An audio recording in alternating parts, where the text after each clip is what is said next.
Well, on behalf of SILS and the university, I want to thank everybody for coming here this afternoon. And to our donors, you have all of our gratitude, and I hope you can see for yourself the amazing impacts that you're having on the school. To our outstanding alumni award recipients, congratulations, and very well deserved. And to all of our students, thank you for coming and helping to elevate this event. I'm Jeff Bardzell. I have just started as the Dean of SILS, and I'm so proud to join this institution and can't wait to work with all of you as we continue our commitment to educating the next generation of information leaders. I'd also like to take a moment to recognize Gary for leading the school to its present position of strength. We are now poised to pursue even greater heights, and that is very much thanks to Gary's leadership. Though I've only been working here for a week, I can see not only the intellectual force of this place, but also the way that it's a community that cares about its people and about the school itself. And I've done a lot of listening this week. I've heard from students, boy did I hear from students, some practical ways and some impractical ways that we can improve their experience. From staff, I've learned about the operations of the school and some of the ways that we can further improve them. And then the last 2 days from our Board of Visitors, I've learned a lot about changes in the professions and ways that we can try to improve the school's alignment with those changes and also to help shape them moving forward, since we don't merely want to follow them. So I invite you all to join me in this endeavor. If you have ideas or advice or wisdom or complaints or just want to share your SILS experience with me, I always want to hear from you. And now it's with great pleasure that I have the opportunity to introduce Bernice Meja. Bernice is a first-year student in the MSIS program. Bernice earned her Bachelor of Science in Physics and a Bachelor of Arts in Philosophy from Duke University. So that is already, it tells you how extraordinary she is. And we try to create well-rounded alumni here, and here we have somebody coming in who's like that. It's just really incredible. Bernice has continued her path of academic success at UNC. She is an American Library Association Spectrum Scholar and an Equity Fellow, mentoring first-generation, first-year students at UNC. She's received the Julia Blixrud Scholarship from the Association of Research Libraries and the Brian and Carol Nielsen Student Support Fund from SILS. I'm not even done yet. She's also a graduate assistant in the Keenan Science Library Makerspace, where, Leonardo-like, she is having fun tinkering and making. So please welcome Bernice to the stage.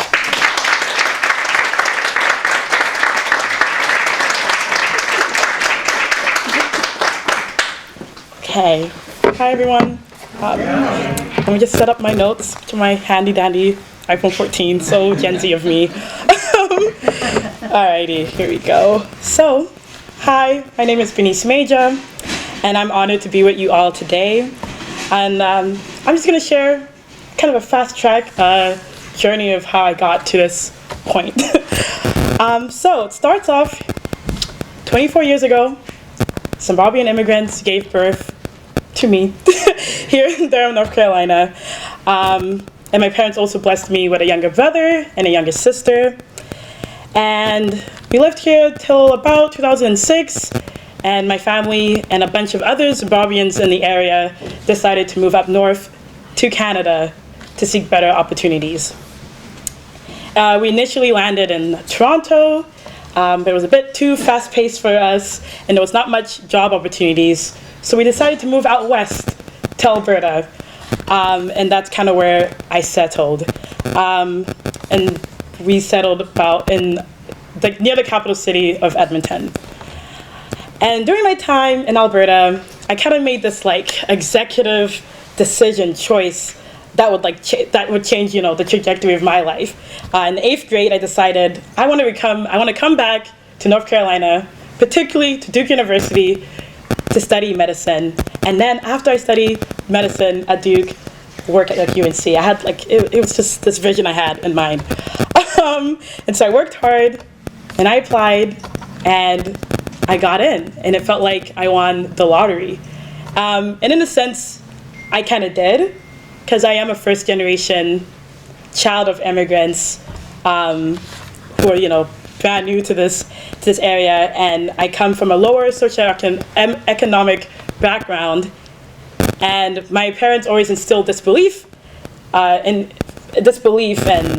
to me it's kind of like fact that like for people in lower socioeconomic positions, education really is your key to success. It's your key to climbing that socioeconomic ladder, and it's just the key to gaining access to this world that I, grew up understanding was so vast, so open and full of like so many possibilities that like I couldn't even conceptualize like when I was 17. And so came down here to North Carolina, started my journey at Duke University. And I like to tell people it was a very humbling experience. Like, you guys hear physics and philosophy, and like, oh wow, but no, that was a very humbling experience. And I initially kind of had this like imposter syndrome, right? I think you used the term mediocre exceptionism. I was trying to compare myself with others. I was also dealing with a culture shock. Like, there's a lot of people who come from more privileged backgrounds, and there was some people like me, but it was just a lot to take in. And I'm not gonna lie, I struggled a bit, but I always grew up and I've seen my parents just persevere, and I knew that if I just keep trying, I'm gonna get there. And so, I delved into so many different things during my time at Duke. I was a research assistant at a biology lab. I did a lot of tutoring for local students in the Durham public school system. I ran summer camps for STEM. I even had a job as a stacks worker at the library, so not into library science there. I did a lot, and it kind of helped me realize that, one, I like working with people, love socializing, I just love learning from others, and then two, that I also like research. It's this thing I didn't even know existed until my time at Duke, and I just liked, the process of having a question and using different tools to try and answer it. And so upon graduation, it was a crazy time. COVID kind of hit. We had a kind of closed graduation, and I wasn't sure where I wanted to go. But I stumbled upon this opportunity to serve as a college advisor through Duke College Advising Corps, which is an AmeriCorps program. And they placed me in a rural, low-performing high school here in North Carolina.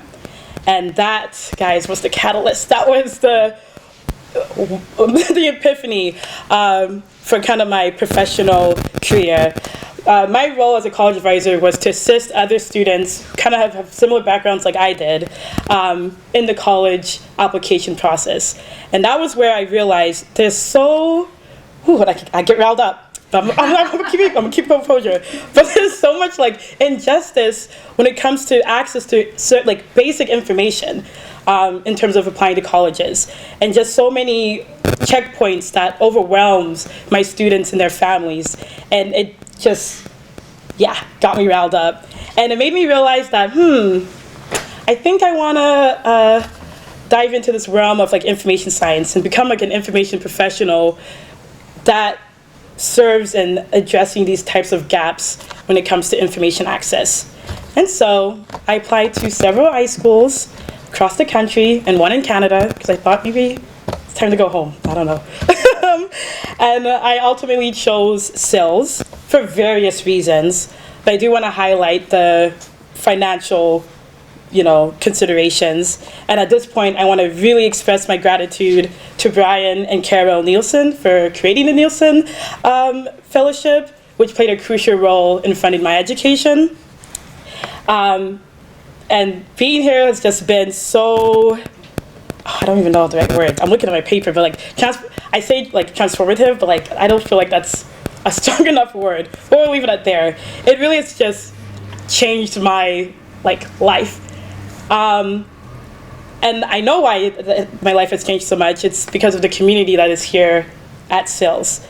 I could bore you guys to death. I could do shout outs, but I'm gonna keep it cute because there's so many people that have helped me thus far. But I do want to highlight that, from faculty to alumni to the student service team. I'm looking at Lori, I'm at this woman's office every month, let's make moves. Love that. Through my boss over at the Keenan Science Library, so many people have supported me, pointed me to new people to talk to, and to help enrich my desire, right, to help and advocate for others. And during my time at SILS, in just like a short span of like a semester, right, I realized how vast this field is, both in information and library science, that I kind of, even though I'm in information science, I do have a desire to, I don't know, like also dive into library science. It holds a special place in my heart. Like it's a resource that like my family has used throughout, you know, my existence, and I've seen how it's changed my lives. I've seen how it's changed my students' lives as a college advisor, and it's just such a vast field. I've learned about my passion in human-computer interaction, specifically in UX research. I received this amazing scholarship from the Association of Research Libraries, and that gave me the opportunity to fly out to San Diego this past, earlier this year, and to meet more library science professionals, and again, just enriched my knowledge in the field.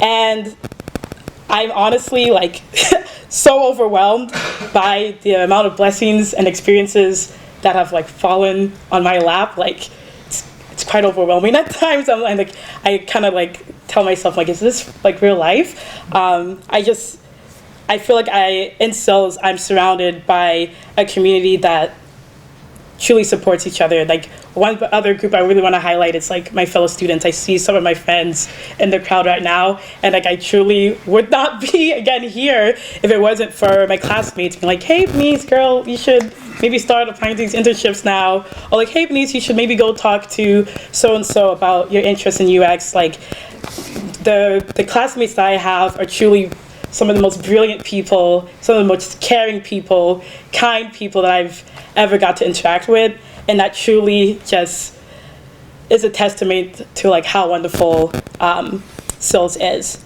And so, you know, I close by saying, you know, I'm looking forward to the future. Again, I'm just a first-year student, and I'm already feel like I'm deep in the world of information and library science, and I know I still have 1 year to go, and then like the rest of my life.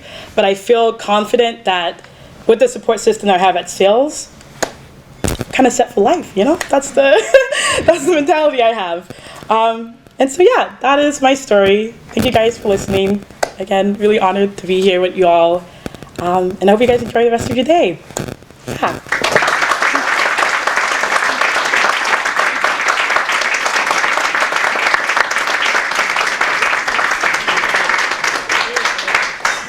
Thank you, Bernice. You're amazing. Eric and I have this conversation a lot of, you know, at SILS we build leaders, right? And I really got that through your story, so thank you. So that's pretty much it for our program, guys. Thank you, everybody, for coming, and please enjoy some dessert on us. And again, thank you so much for all you do, and have a great rest of the day.